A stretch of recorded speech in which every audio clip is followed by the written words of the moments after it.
take a 200-pound person, and you would take, let's say, some bodybuilder, 200 pounds, muscular, very active, with a goal to build as much muscle mass as possible, or 200-pound average person that really doesn't have that kind of goals in mind. And if you take the bodybuilder is training maybe twice a day very intensely, and the other person is sitting on a desk and do some computer work. If you listen to RDA, for what Food Drug Administration recommends to us, these two gentlemen should have a same intake of protein. Well, that's for me a big nonsense, because of course a bodybuilder that needs to build muscle tissue, and this is the only building nutrient, obviously needs much more than a person that doesn't have this as a goal. Another thing is, with intense training that bodybuilders do, we break down so much muscle tissue, lean tissue, that basically is nothing but a protein, amino acids. So as bodybuilders in intense training are breaking down muscle tissue and losing amino acids, they obviously require much more than average person, as I mentioned, 200-pound guy that really doesn't have that goal in mind. So 1 gram per pound of body weight, I would say, is for everyone.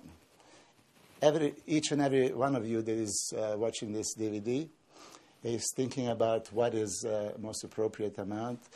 Take it from me, 1 gram, regardless if you're a guy that wants to build muscle, lose weight, maintain what you want. Healthy intake of protein is 1 gram per pound, period.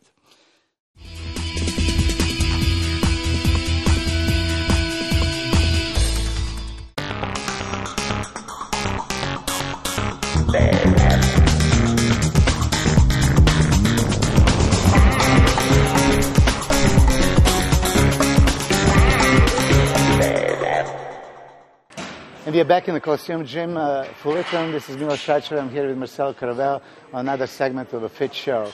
Today we are doing hamstring. Hamstring is a big muscle group on the end of the back of the leg. And Marcel is going to demonstrate for us. Turn around, please. There are 3 portions, major portions of a hamstring that I would like to point out. One is biceps femoris, outer portion.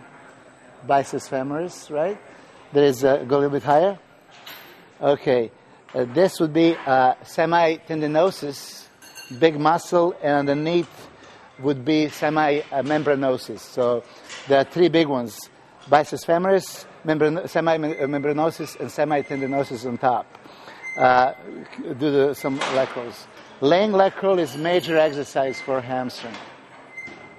It's basically one joint move, knee flexion, as Marcelo would squeeze the muscle on the way up and control on the way down. He would clearly use only a hamstring group for this movement. Okay, calf gastrocnemius is a little bit involved, but this is the muscle that does this work. So outer portion, biceps femoris is exactly stimulated as Marcelo is showing it right now with outward rotation. So if this is the goal, this part, outer portion of a hamstring, you should rotate your outwards. This is how you're going to stimulate a femoris. If inside portion of the hamstring muscle is more important, semitendinosus and membranosus, it would be inward rotation. And here is again clearly visible for Marcelo. Inside portion is stimulated more.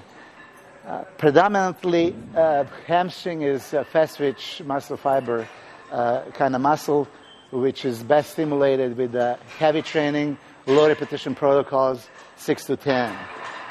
Again, it can be done controlled on the way down. Eccentric portion is always controlled, but concentric can be explosive or controlled, slower with a strong muscle contraction at the top. And that's it, okay? Now let's raise yourself up a little bit. Advanced, like this. This is advanced technique. It's between laying and standing hamstring curl. It's much harder to do. Try to perform few. You can see it's isolation on the hamstring again. Much harder to do than laying leg curls, but the many athletes that try this exercise actually confess to me that this is the way they can feel the hamstring much better. It's advanced movement. If you train for a couple of years, try this variation. It's quite good exercise. Thank you. So just stay in this position one more time and tighten up the hamstring. This is portion of the hamstring called biceps femoris. This is semitendinosus, and underneath that would be semimembranosus. Thank you. As hamstring exercises are very limited, we can do laying, standing, and seated leg curls. We can apply this rotation in each and every one of them. So you can do outward rotation for biceps femoris, inward for semitendinosus and semimembranosus. Okay, we're going to now perform the next exercise to show exactly what I was claiming, which would be seated laying hamstring curl. And we are back at the hamstring training. We're going to perform seated hamstring curls. Okay, everything that applies for laying leg curls that I just talked about would apply here as well. If you change the foot positions, that's how we're going to change stimulation of a particular muscle group.